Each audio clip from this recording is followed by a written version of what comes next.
Hello বন্ধুরা, কেমন আছেন সবাই?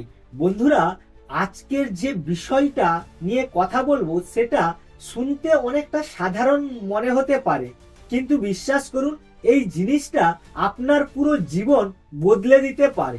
আপনি কি কখনো লক্ষ্য করেছেন যে কিছু মানুষ জীবনে কঠোর পরিশ্রম করেও সফলতা অর্জন করতে পারে না, আর কিছু মানুষ খুব কম পরিশ্রম করেও সফলতা অর্জন করতে পারে? এর পেছনে অনেক কারণ থাকতে পারে, কিন্তু আজকের যে কারণটা বলবো সেটা হচ্ছে চুপ থাকা। অর্থাৎ কিছু এমন জায়গা রয়েছে যেগুলোতে যদি আপনি চুপ থাকেন তাহলে আপনার পুরো জীবন পাল্টে যেতে পারে। তাই আজকের এই ভিডিওতে আমরা জানবো কোথায় আমাদের চুপ থাকতে হয় এবং কোথায় কথা বলতে হয়। ভারতের প্রাচীন দার্শনিক চাণক্য বলেছেন যে আপনার বাক্য আপনাকে রাজা বানাতে পারে অথবা আপনার সর্বনাশও ডেকে আনতে পারে। তাই আজ আমি আপনাদের সাথে এমন 10টি পরিস্থিতির কথা শেয়ার করব যেখানে যদি আপনি চুপ থাকেন তাহলে আপনার পুরো জীবন পাল্টে যেতে পারে। হ্যাঁ, ভিডিওটা শেষ পর্যন্ত দেখবেন, কারণ 10 নম্বর পয়েন্টটা খুবই গুরুত্বপূর্ণ। 95% মানুষ এই বিষয়টার সম্পর্কে ভুলে যায়। তো চলুন শুরু করা যাক। আর ভিডিওটা যদি ভালো লাগে তাহলে অবশ্যই চ্যানেলটাকে সাবস্ক্রাইব করবেন আর একটা লাইক দিতে ভুলবেন না। বন্ধুরা, যে 10টি পয়েন্টের কথা বলেছিলাম তার প্রথম পয়েন্ট হচ্ছে, বন্ধুরা যে 10টি পয়েন্টের কথা বলেছিলাম তার মধ্যে প্রথম পয়েন্ট হচ্ছে রাগের সময় চুপ থাক। চলুন একটা গল্পের মাধ্যমে আপনাদের বোঝানোর চেষ্টা করি। রাহুল নামে আমার এক ভালো বন্ধু ছিল। সে এক কর্পোরেট অফিসে জব করত। তাকে অফিসের সবাই খুবই ভালোবাসতো এবং সে অফিসে সবার তুলনায় অনেক ভালো কাজও করত। একদিন তাদের অফিসে একটা মিটিং হচ্ছিল। সেই মিটিংয়ে রাহুলের সঙ্গে তার বসের মতবিরোধ ঘটে এবং রাগবশত রাহুল সবার সামনে তার বসকে এমন কিছু কথা বলে বসে যা তার বলা কখনোই উচিত নয়। ব্যাস, সেই মুহূর্তে তার 5 বছরের কেরিয়ার পুরো শেষ। সে তার চাকরি হারালো এবং অন্য জায়গায় যে চাকরি করবে তারও কোনো সুযোগ থাকলো না। তো বন্ধুরা, রাগের সময় আমাদের মস্তিষ্ক কাজ করা বন্ধ করে দেয়। আমাদের মস্তিষ্ক যা ফিল্টার করে কথা বলে সেই জায়গাটা পুরোপুরি কাজ করা বন্ধ করে দেয়, আর আমরা আবেগবশত হয়ে তখন রাগের মাথায় কথাগুলো বলে বসি যেগুলো আমাদের বলা উচিত নয়। চাণক্য বলেছেন, ক্রোধ মানুষের না, দার্শনিক চাণক্য বলে গেছেন যে ক্রোধ মানুষকে ধ্বংস করে দিতে পারে। তার কারণ আমাদের মস্তিষ্ক যখন কাজ করে না, আমরা আবেগবশত হয়ে এমন কিছু ভুল করে বসি যা আমাদের ধ্বংসের দিকে নিয়ে যায়। একবার ভেবে দেখুন তো, রাগের মুহূর্তে একটা ভুল কথা আপনার পুরো জীবন শেষ করে দিতে পারে। আপনার 10 বছরের সম্পর্ক 1 মিনিটে শেষ হয়ে যেতে পারে। একটা সুন্দর সম্পর্ক চিরকালের জন্য শেষ হয়ে যেতে পারে। আপনার পরিবারের মধ্যে এমন দেওয়াল তৈরি হয়ে যেতে পারে যা আপনি কখনোই ভাঙতে পারবেন না। তো বন্ধুরা, রাগের মুহূর্তে আমাদের কি করা উচিত? প্রথমত, আপনি গভীর শ্বাস নিন এবং 1 থেকে 10 সেকেন্ড আপনার এই ব্রিদিংটাকে হোল্ড করুন, আবার 10 সেকেন্ডের পর এটাকে ছেড়ে দিন। এভাবে 3 বার করে দেখুন। দ্বিতীয়ত, রাগের মুহূর্তে সেই জায়গা থেকে সরে যান। তৃতীয়ত, আপনি 1 গ্লাস জল গ্রহণ করুন। চতুর্থত, আপনি একটু ভাবার চেষ্টা করুন যে এই জিনিসটা আগামী 10 বছরের পর আমার কাছে কি কোনো গুরুত্ব রাখবে। এভাবে নিজের সঙ্গে এই টেকনিকগুলো অ্যাপ্লাই করে আপনি আপনার রাগকে কমাতে পারেন। আপনি এটা মনে রাখবেন, রাগ হচ্ছে আগুনের মতো।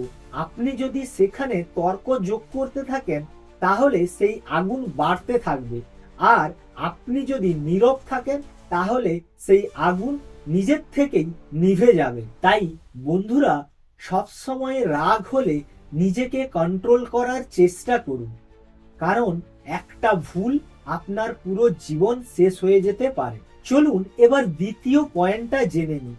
অপমানের সময় অপমানের সময় প্রতিক্রিয়া দেবেন না। বন্ধুরা, আমার এক আত্মীয় ছিল, সে যখন একটা ছোট্ট ব্যবসা শুরু করেছিল, সকলেই দেখে তাকে হাসাহাসি করেছিল, তাকে বলেছিল এটা দিয়ে কি আর হবে। এভাবেই দেখতে দেখতে 5 বছর পর আজ সে তার ব্যবসাকে একটা বড় জায়গায় নিয়ে গেছে।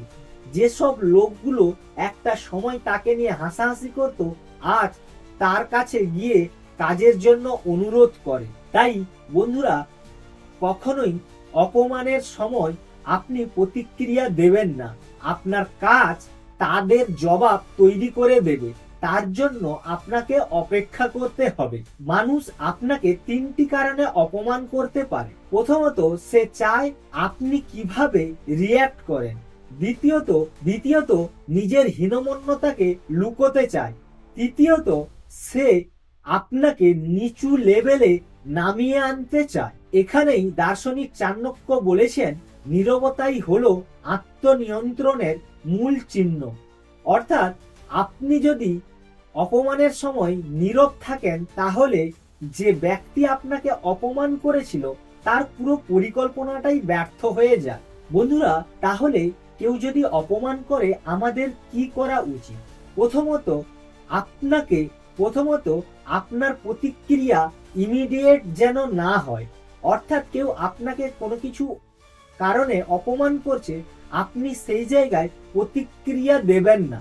দ্বিতীয়ত, নিজেকে প্রমাণ করার চেষ্টা করবেন না, তার কারণ যে বোঝে না তাকে বোঝানো কিন্তু সম্ভব নয় সেই মুহূর্তে। 3 নম্বরে, সময়কে কথা বলতে দিন।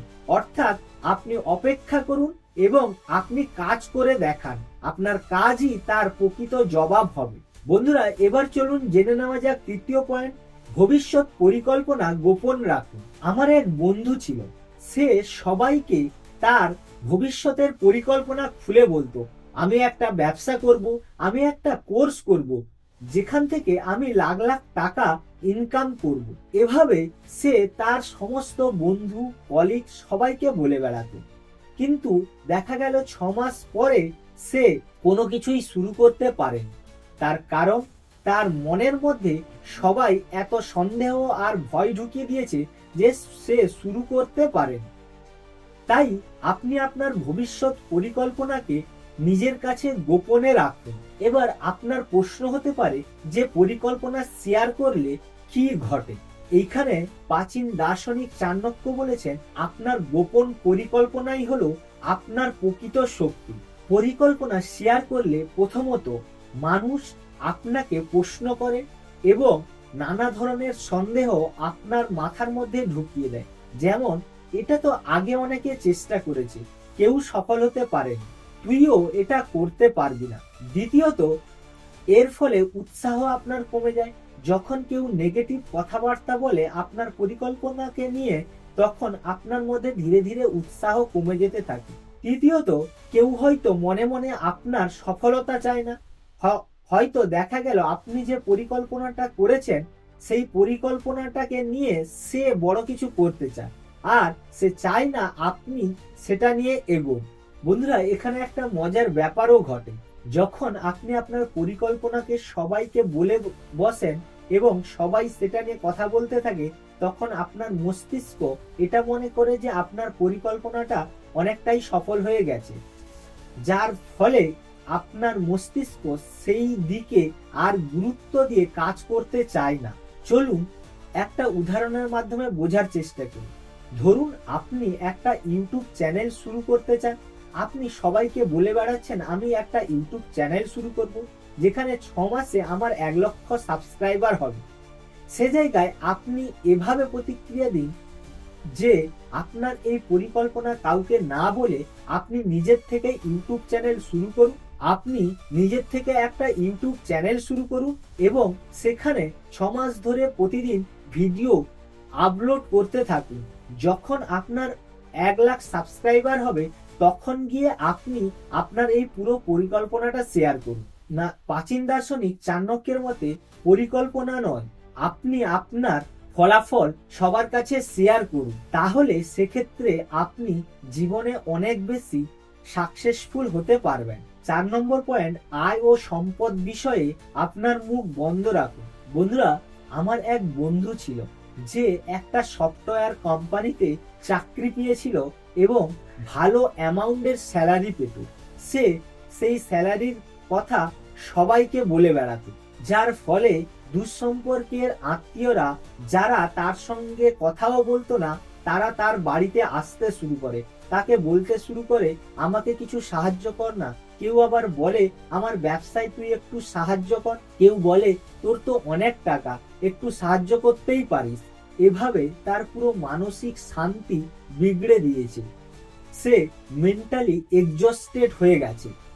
তাই সবসময় এটা মাথায় রাখবেন, আপনার আয় বা সম্পত্তি কখনোই সোশ্যাল মিডিয়া অথবা মানুষের সঙ্গে শেয়ার করবেন না। সে জায়গায় আপনি কি করতে পারেন, আপনি নিজেকে একদম সাধারণ মানুষের মতো রাখুন। আপনার পোশাক আশাক বা গাড়ি বাড়ি সোশ্যাল মিডিয়াতে শেয়ার করার প্রয়োজন নেই। আপনি নিজের মতো করে থাকুন এবং অনেক বেশি শান্তি অনুভব করবেন। বিভিন্ন মানুষের লোভ ও ঈর্ষা থেকে আপনি মুক্তি পেতে পারেন। এবার কথা হচ্ছে, আপনি যদি এগুলো শেয়ার করেন সেক্ষেত্রে কি ঘটবে। প্রথমত, আপনার নিরাপত্তার ব্যাপার একটা থাকে। আপনার কাছে প্রচুর অর্থ বা সম্পদ থাকলে আপনার নিরাপত্তা অনেকটাই কষ্টসাধ্য হয়ে উঠবে। দ্বিতীয়ত, আপনার আত্মীয় স্বজনের মধ্যে যে ভালো সম্পর্ক রয়েছে সেই সম্পর্ক খারাপ হতে থাকে। তার কারণ তারা যখন সাহায্য চেয়ে বসে আর আপনি সেই সাহায্য যদি না করেন, তাহলে আপনার সঙ্গে আত্মীয়দের একটা খারাপ সম্পর্ক তৈরি হতে পারে। তৃতীয়ত, অনেকেই আপনাকে সন্দেহ করবে যে এর তো অনেক টাকা রয়েছে। তৃতীয়ত, অনেকে আপনাকে ঈর্ষা করতে পারে, মনে মনে এটা ভাববে যে এর এত টাকা রয়েছে তারপরেও এ কাউকে সাহায্য করে না, সে মনে মনে আপনার ক্ষতি চাইতে পারে। চলুন এবার 5 নম্বর পয়েন্টটা জেনে নিই। বিজয়ের পরও নিজেকে বিনয়ী রাখুন।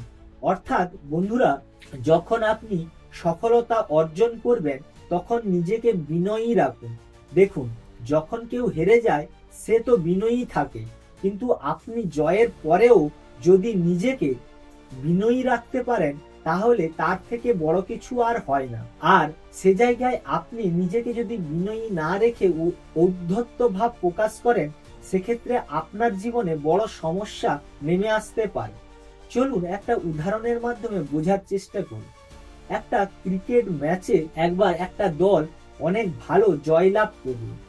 এই জয়লাভের প্রতিক্রিয়া স্বরূপ একজন ব্যক্তি যে দল হেরে গেছিল তাদেরকে খুব খারাপভাবে অপমান করেছিল এবং খারাপ কথা বলেছিল। কিন্তু পরের ম্যাচে যে দল হেরে গেছিল তারা ওই যে দল জিতে গেছিল তাদেরকে কঠিনভাবে হারিয়ে দেয়। এর ফলাফল কি ঘটেছিল বন্ধুরা? এর ফলে যাদেরকে তারা খারাপ কথা বলেছিল তারা মোটিভেটেড হয়েছিল। তারা ভেতরে ভেতরে এটা ভেবেছিল যে কিভাবে এদেরকে হারানো যায়। এভাবে করে আপনি আপনার জয়ের পর যে আত্মসন্তুষ্টি, সেটাতে না থেকে আপনি একটু অহংকারী হয়ে ওঠেন, যেটা আপনার পতনের কারণ হতে পারে।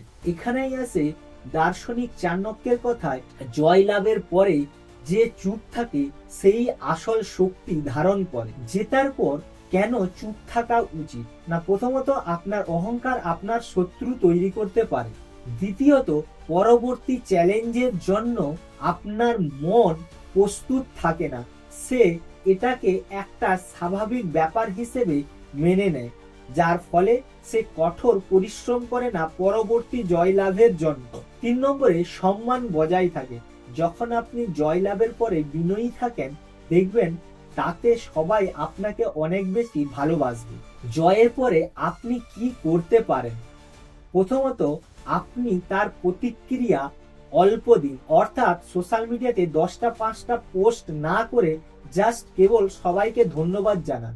জয়ের পরে আপনি আপনার টিমকে এই জয়ের পুরো ক্রেডিটটা দিতে পারেন, তাতে সবাই আপনাকে অনেক বেশি ভালোবাসবে। 3 নম্বর, প্রতিপক্ষের প্রতি সম্মান দেখান। একটা জয়ের পেছনে আপনাদের যেরকম অবদান রয়েছে, প্রতিপক্ষ ঠিক তেমনি ভাবে কষ্ট করেছে, তারাও এই জয়টাকে পাওয়ার জন্য চেষ্টা করেছে। তাই প্রতিপক্ষকে সম্মান দিলে তারাও আপনার প্রতি একটা ভালো দৃষ্টিভঙ্গি রাখবে এবং সবাই আপনাকে ভালোবাসবে। এখানেই আসে চাণক্যের কৌশল, যে কম হাসুন, কম কথা বলুন, কেবল পদক্ষেপ নিন। বন্ধুরা, এবার আসছি 6 নম্বর পয়েন্ট, কষ্টের সময় নিজেকে গোপনে রাখুন। আমরা কষ্টের সময় এটা করে থাকি যে আমাদের কষ্টের কথা বিভিন্ন মানুষের কাছে শেয়ার করে থাকি। এই কষ্টের কথা শেয়ার করাটা আমরা মনে করি হয়তো কেউ আমার কষ্টের কথা বুঝবে, এই ভেবে শেয়ার করা কথাগুলো আপনার ধীরে ধীরে দুর্বলতায় পরিণত হয়। চলুন একটা উদাহরণের মাধ্যমে বোঝার চেষ্টা করি। আমার এক বন্ধু ছিল যে একটা কর্পোরেট অফিসে জব করত। সে সবাইকে খুলে বলতো যে সে আর্থিকভাবে কতটা দুর্বল, তাদের পরিবারে কতটা টানাপোড়েন চলছে, কত ধরনের সমস্যা চলছে, তার সমস্ত কথা অফিসের সমস্ত লোক জানতো। যার ফলে একদিন যখন প্রমোশনের ব্যাপার এলো, তখন ম্যানেজমেন্ট ভাবলো যে একে এই প্রমোশনটা দেওয়া যাবে না, কারণ ইনি তো এমনিতেই পারিবারিক সমস্যায় জর্জরিত, তাই এই প্রমোশনের মাধ্যমে প্রজেক্টটাকে উনি হ্যান্ডেল করতে পারবে না। এভাবেই সে তার প্রমোশনটাকে হারিয়ে ফেলে। এখানেই দার্শনিক চাণক্যের একটা বার্তা রয়েছে, যে যখন আপনি আপনার দুর্বলতাকে প্রকাশ করেন, তখন আপনি আপনার শত্রুকে আমন্ত্রণ জানাচ্ছেন। যখন আপনি আপনার দুর্বলতা কারুর সঙ্গে শেয়ার করেন, তখন কি কি ঘটতে পারে? 1 নম্বরে, হয়তো আপনার এই দুঃখের কথা শুনে কিছু মানুষ সমব্যথিত হবে, কিন্তু তার সংখ্যা অনেক কম। দ্বিতীয়ত, আপনার এই সমস্যার কথা শুনে বেশিরভাগ মানুষ এটাকে গসিপ করতে পারে। তৃতীয়ত, অনেক মানুষ রয়েছে যারা আপনার এই দুর্বলতাকে কাজে লাগিয়ে আপনাকে ব্যবহার করতে পারে। তো বন্ধুরা, কষ্টের সময় তাহলে আপনার কি করা উচিত? প্রথমত, আপনি আপনার কষ্টের কথাগুলো কোনো ডায়েরিতে লিখে রাখুন। প্রতিদিন মেডিটেশন করুন। মনকে আরো বেশি শক্তিশালী করার জন্য বই পড়তে শুরু করুন। তারপরেও আপনি যদি আপনার কষ্টগুলোকে ঠিক করতে না পারছেন, তাহলে আপনি কোনো মেন্টর বা কোচ বা কাউন্সিলিং করান কোনো অভিজ্ঞ ব্যক্তির কাছে গিয়ে। এছাড়া আপনি যেটা করতে পারেন, আপনার সব থেকে বিশ্বস্ত 1 কিংবা 2 বন্ধুকে আপনার কষ্টের কথা বলতে পারেন। আপনার এই কষ্টের ব্যাপারটাকে প্রচার না ঘটিয়ে আপনি চেষ্টা করুন এটাকে কিভাবে একটা সমাধানযোগ্য রাস্তায় আনা যায়। এখানেই দার্শনিক চাণক্য বলেন, আপনার কষ্টের কথা আপনি নিজের মধ্যেই রাখুন। যতক্ষণ আপনি আপনার কষ্ট নিজের মধ্যে রাখবেন, ততক্ষণ আপনার মর্যাদা বজায় থাকবে। তো বন্ধুরা, যখনই আপনি কষ্টের মধ্যে পড়েন, এই জিনিসগুলো মাথায় না রেখে সবাইকে বলে বসেন, সেক্ষেত্রে আপনার দুর্বলতা আপনিই তৈরি করছেন। বন্ধুরা, এবার জানবো 7 নম্বর পয়েন্ট, আপনার পরিবার এবং ব্যক্তিগত জীবন কারুর সঙ্গে শেয়ার করবেন না। আমাদের সমাজে এটা দেখা যায় যে আমরা বেশিরভাগ মানুষের ক্ষেত্রে দেখেছি গসিপ করি। ফ্যামিলিতে দেখা যায় যখন স্ত্রীরা কোথাও কোনো জায়গায় যায় এবং অনেকজন জড়ো হয়, তারা তাদের মধ্যে এটা নিয়ে গসিপ করে, তাদের ফ্যামিলিতে তাদের ফ্যামিলি মেম্বার যেমন তাদের স্বামী বা শ্বশুর শাশুড়ি এইগুলো নিয়ে গসিপ করতে শুরু করে। আবার উল্টো দিকেও এটা ঘটে, যখন পুরুষেরা অফিসে যায়, অফিসে গিয়ে তারা তাদের স্ত্রীর সম্পর্কেও বিভিন্ন ধরনের কথাবার্তা বলতে থাকে। এই ধরনের জিনিসগুলো আমাদের প্রত্যেকের এড়িয়ে চলা উচিত। তার কারণ আপনি যখন এই জিনিসগুলোকে আলোচনা করেন, তখন দেখবেন এই কথাগুলো আরো বেশি মানুষের মধ্যে ছড়িয়ে পড়ে, যার ফলে আপনার পরিবারের পুরো শান্তি নষ্ট হতে পারে।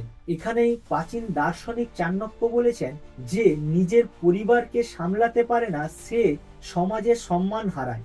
আপনি যদি এই কথাগুলো বাইরের মানুষের সঙ্গে আলোচনা করেন তাহলে কি ঘটতে পারে? প্রথমত, আপনার পরিবারের শান্তি নষ্ট হবে। দ্বিতীয়ত, মানুষ আপনার দুর্বলতাগুলো জেনে যাবে। তৃতীয়ত, ভবিষ্যতে এই জিনিসগুলোকে আপনার বিরুদ্ধে ব্যবহার করতে পারে।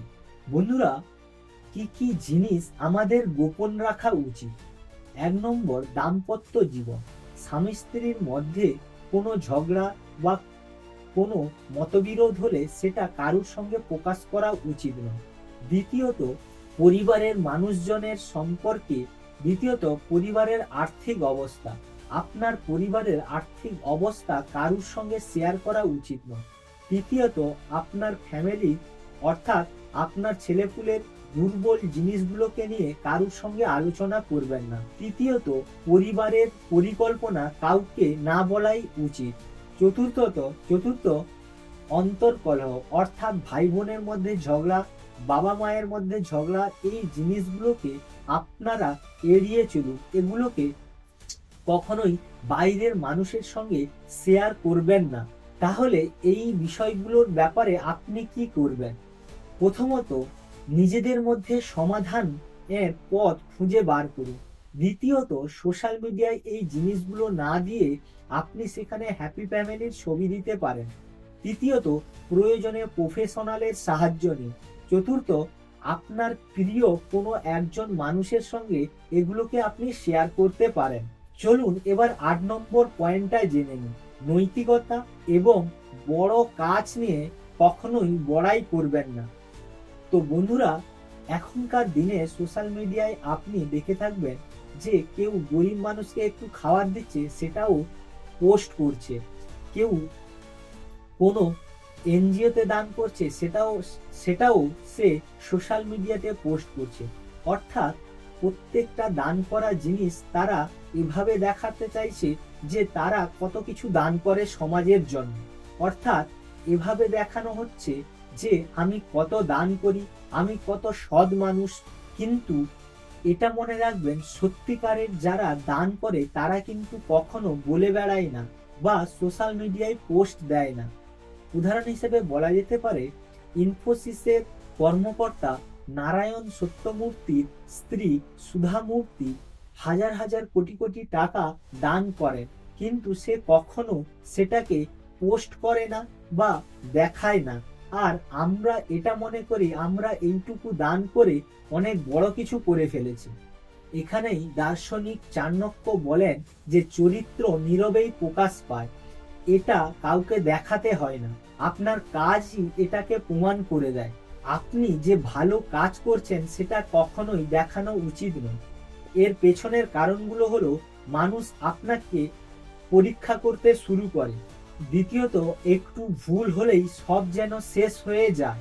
তৃতীয়ত, আপনার যে ভালো উদ্দেশ্য সেগুলো ধীরে ধীরে হারিয়ে যেতে থাকে। চতুর্থ, এটা আপনার কাছে একটা অহংকারের বিষয় হয়ে দাঁড়ায়। আপনি কি করবেন? দেখুন, ভালো কাজ করবেন, চুপচাপ করে যান। এটা প্রকাশ্যে না আনাই অনেক শ্রেয় আপনার জন্য।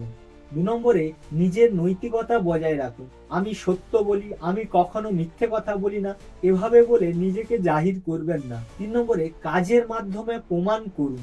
4 নম্বর, নিজেকে সবসময় বিনয়ী রাখুন। এই পয়েন্ট থেকে আমরা বুঝলাম যে আপনি যত বড় দান করুন না কেন সেটাকে কখনোই প্রকাশ্যে আনবেন না, তাহলেই তার আসল সুফল পাওয়া যায়। চলুন এবার জেনে নিন 9 নম্বর পয়েন্ট, অকারণে কাউকে ব্যাখ্যা দিতে যাবেন না। বন্ধুরা, এই পয়েন্টটা আমার কাছে খুবই গুরুত্বপূর্ণ, কারণ আমরা বেশিরভাগ মানুষ এই ফাঁদে পড়ি।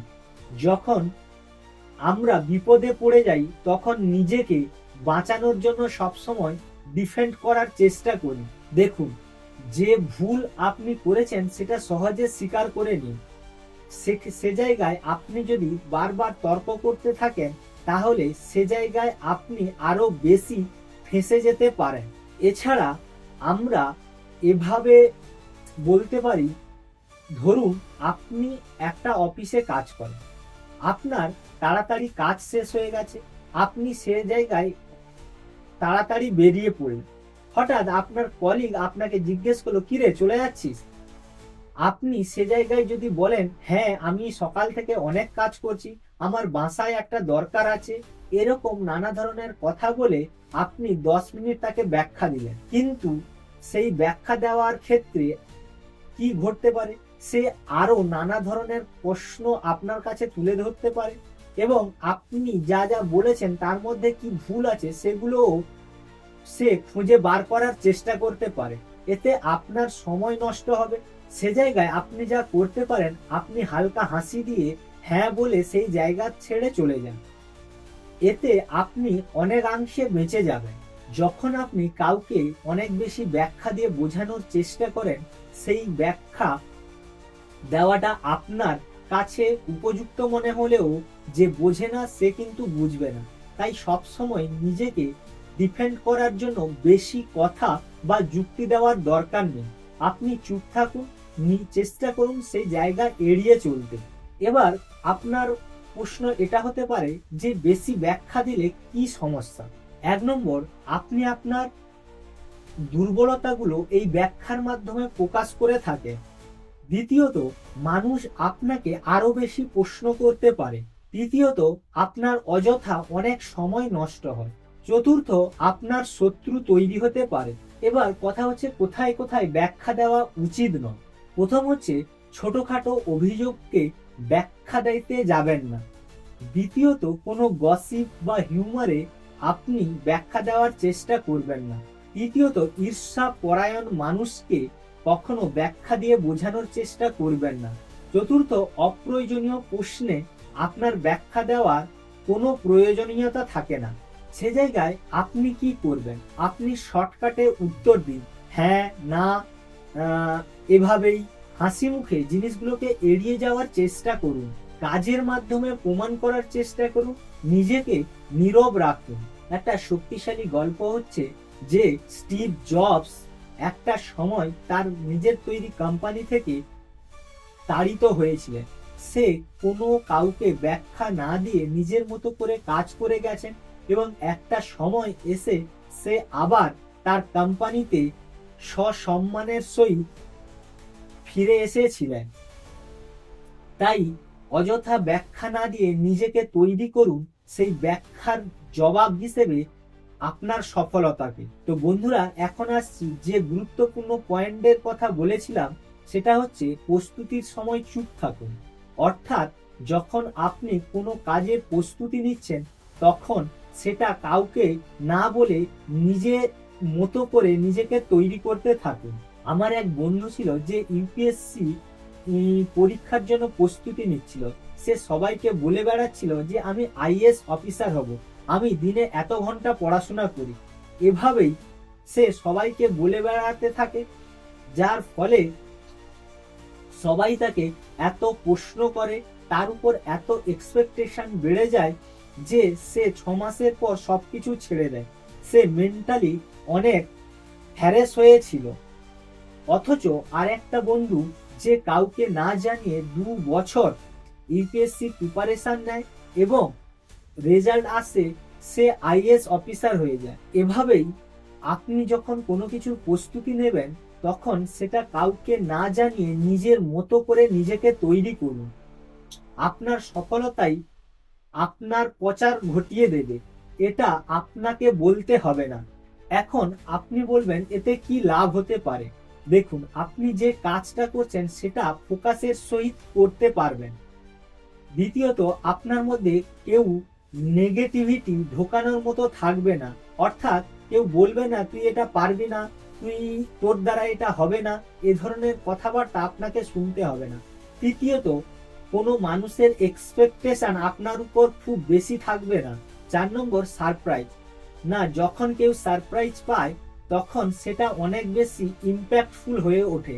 অর্থাৎ কেউ জানতো না আপনি প্রিপারেশন নিচ্ছেন, যখন হঠাৎ আইএএস অফিসার হয়ে যান তখন দেখবেন যে তার ইম্প্যাক্ট অনেক বেশি, মানুষের মধ্যে অনেক বেশি প্রভাব ফেলে।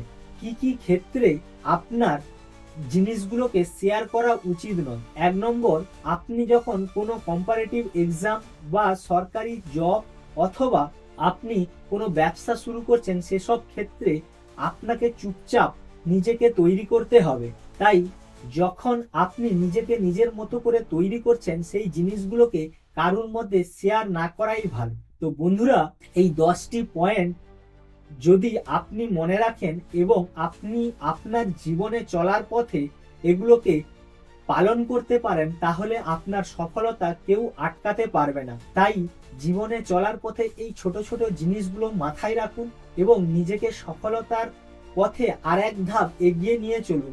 আশা করি ভিডিওটা আপনাদের ভালো লেগেছে। ভিডিওটা ভালো লাগলে অবশ্যই চ্যানেলটাকে সাবস্ক্রাইব করুন এবং লাইক করতে ভুলবেন না। দেখা হচ্ছে নতুন কোনো ভিডিওতে, নতুন কোনো টপিক নিয়ে। ততক্ষণ ভালো থাকুন, সুস্থ থাকুন, জীবনটাকে এনজয় করুন।